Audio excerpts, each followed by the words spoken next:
Hello everyone.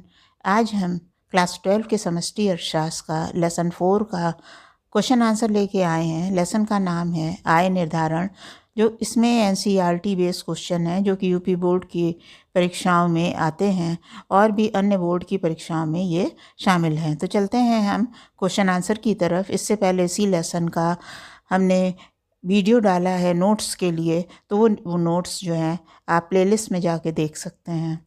Question 1 है, सीमांत उपभोग प्रवृत्ति किसे कहते हैं? ये किस प्रकार सीमांत बचत प्रवृत्ति से संबंधित है? आंसर है सीमांत उपभोग प्रवृत्ति एमपीसी आय के परिवर्तन के कारण उपभोग में परिवर्तन के अनुपात को सीमांत उपभोग प्रवृत्ति एमपीसी कहते हैं। ये बढ़ी हुई आय का वो भाग है जो उपभोग पर खर्च किया जाता है। उपभोग में परिवर्तन एसी की आय में परिवर्तन एवाई से भाग करके एमपीसी ज्ञात किया जाता है। सूत्र के रूप में एमपीसी बराबर delta C upon delta Y. यहाँ एसी बराबर उपभोग में, डेल्टा सी बराबर उपभोग में परिवर्तन और डेल्टा वाई बराबर आय में परिवर्तन है। सूत्र के रूप में MPC delta S upon delta Y सीमांत बचत प्रवृत्ति एमपीएस आय में परिवर्तन के कारण बचत में परिवर्तन के अनुपात को सीमांत बचत प्रवृत्ति एमपीएस कहते हैं। ये उस बढ़ी हुई आय का वो भाग या अनुपात है जो बढ़ी हुई आय से बचाई गई है। बचत में परिवर्तन डेल्टा एस को आय में परिवर्तन डेल्टा वाई से भाग करके एमपीएस ज्ञात किया जाता है। सीमांत उपभोग प्रवृत्ति और सीमांत बचत प्रवृत्ति का योग 1 होता है, यानी इकाई के बराबर होता है। इस प्रकार सीमांत उपभोग प्रवृत्ति बराबर सीमांत बचत प्रवृत्ति प्लस सीमांत बचत प्रवृत्ति बराबर 1, यानी एमपीसी प्लस एमपीएस बराबर 1। यहाँ एस बराबर बचत में, डेल्टा एस बराबर बचत में परिवर्तन और डेल्टा वाई बराबर आय में परिवर्तन है। क्वेश्चन 2, प्रत्याशित निवेश और यथार्थ निवेश में क्या अंतर है? आंसर है प्रत्याशित अथवा इच्छित निवेश वो निवेश है जो निवेशकर्ता किसी विशेष उद्देश्य की प्राप्ति के लिए आय तथा रोजगार के विभिन्न स्तरों पर करने की इच्छा रखते हैं। यथार्थ अथवा वास्तविक निवेश वो निवेश है जो निवेशकर्ता किसी विशेष उद्देश्य की प्राप्ति के लिए आय तथा रोजगार के विभिन्न स्तरों पर वास्तव में करते हैं। उदाहरण, मान लीजिए कि एक उत्पादक वर्ष के अंत तक अपने भंडार में 200 रुपये के मूल्य की वस्तु जोड़ने की योजना बनाता है, अतः उस वर्ष उसका प्रत्याशित निवेश 200 रुपये है। किंतु बाजार में उसकी वस्तुओं की मांग में अप्रत्याशित वृद्धि होने के कारण उसकी विक्रय में उस परिमाण से अधिक वृद्धि होती है जितना कि उसने बेचने की योजना बनाई थी। इस अतिरिक्त मांग की पूर्ति के लिए उसे अपने भंडार से 60 रुपये के मूल्य की वस्तु बेचनी पड़ती है, अतः वर्ष के अंत में उसकी माल सूची में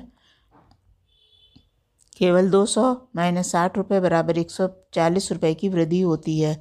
इस प्रकार उसका प्रत्याशित निवेश 200 रुपये है, जबकि उसका यथार्थ निवेश केवल 140 रुपये है। क्वेश्चन 3 है, किसी देश में पैरामीट्रिक शिफ्ट से आप क्या समझते हैं? रेखा में किस प्रकार शिफ्ट होता है जब इसकी ढाल घटती है और इसके अंतःखंड में वृद्धि होती है?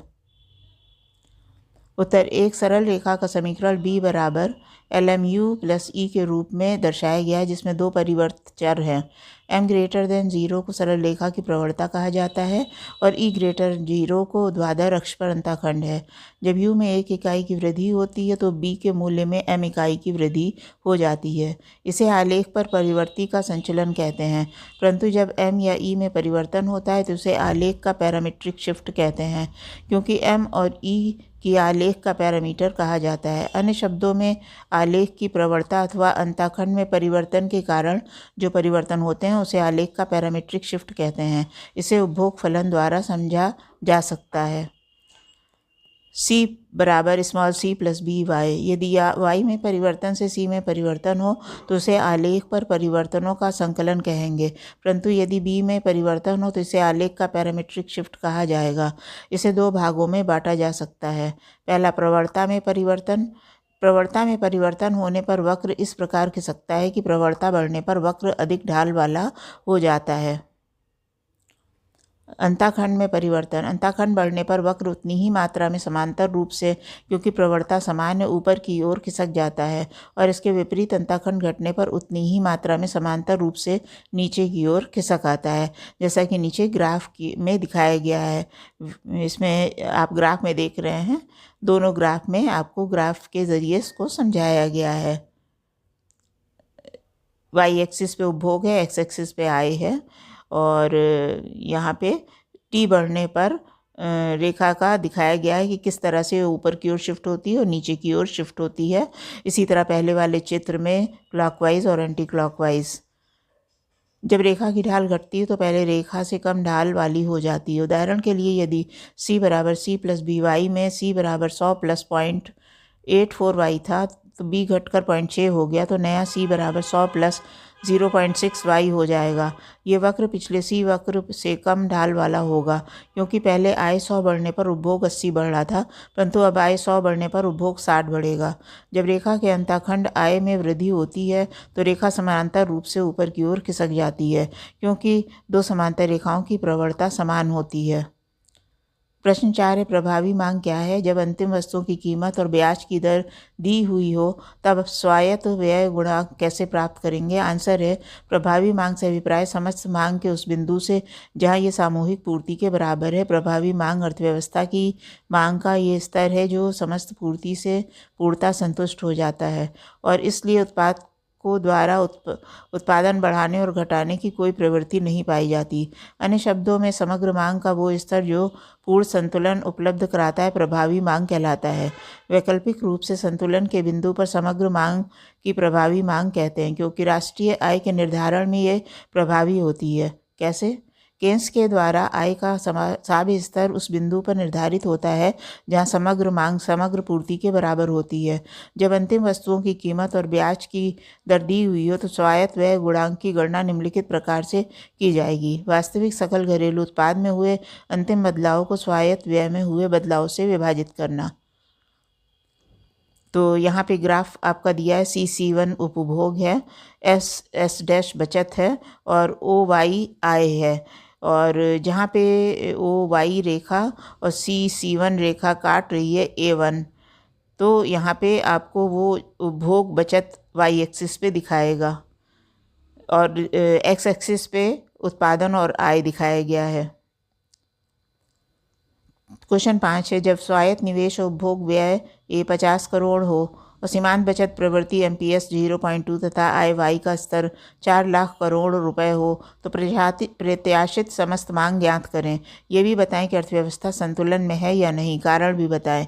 आंसर है, आय का स्तर Y बराबर ₹4 लाख, स्वायत्त निवेश और उपभोग व्यय A बराबर ₹50 करोड़, सीमांत बचत प्रवृत्ति MPS बराबर 0.2, MPC बराबर 1 माइनस MPS, सीमांत उपभोग प्रवृत्ति बराबर 1 माइनस 0.2 बराबर 0.8, y बराबर A प्लस C माइनस वाई बराबर 50 प्लस 0.8 इंटू 4000, C बराबर MPC बराबर 50 प्लस 3200 बराबर 3250 करोड़, प्रत्याशित समग्र मांग बराबर 3250 करोड़ रुपए। चूँकि वर्तमान आय का स्तर 4000 करोड़ रुपए जो प्रत्याशित समस्त मांग के में 750 करोड़ रुपए अधिक है, तो वो स्थिति अधिपूर्ति की होगी, इसे अर्थव्यवस्था संतुलन में नहीं है। क्वेश्चन 6 है, मितव्ययिता के विरोधाभास की व्याख्या कीजिए। आंसर है, मितव्ययिता के विरोधाभास का अर्थ है, मितव्ययिता के विरोधाभास से अभिप्राय है कि यदि अर्थव्यवस्था में सभी लोग अपनी आय से बचत के अनुपात को बढ़ा दें तो अर्थव्यवस्था में बचत के कुल मूल्य में वृद्धि नहीं होगी। इसका कारण ये है कि सीमांत बचत प्रवृत्ति के बढ़ने से सीमांत उपभोग प्रवृत्ति कम हो जाती है और निवेश गुणक भी कम हो जाता है, फलस्वरूप आय में वृद्धि की दर भी कम हो जाती है। इस प्रकार बचत उपभोग प्रवृत्ति कम हो जाती है, जैसा कि साइड में आपको ग्राफ से दिखाया गया है, और निवेश गुणक भी कम हो जाता है, फलस्वरूप आय की में वृद्धि की दर भी कम हो जाती है। इस प्रकार बचत बढ़ाने से कुल बचत का बढ़ना आवश्यक नहीं है। ऊपर दिए हुए चित्र में स्पष्ट है कि समस्त सीमांत उपभोग प्रवृत्ति में कम होने पे SS जो है S1 पर खिसक गया, फलस्वरूप राष्ट्रीय आय भी घटकर OY1 से OY2 हो जाती है, जिससे बचत फिर कम हो जाएगी। इस प्रकार बचत में वृद्धि नहीं हो सकेगी। मितव्ययिता से हम आय बढ़ाना चाहते थे, परंतु ये विरोधाभास है कि इससे आय बढ़ने की बजाय कम हो गई है। तो ये इस लेसन के सारे महत्वपूर्ण क्वेश्चन हैं और उसके आंसर हमने बताए हैं। ये परीक्षा की दृष्टि से बहुत ही इम्पॉर्टेंट प्रश्न है, तो इसको आप नोट कर लीजिएगा। कोई प्रश्न हो तो आप कमेंट कर सकते हैं।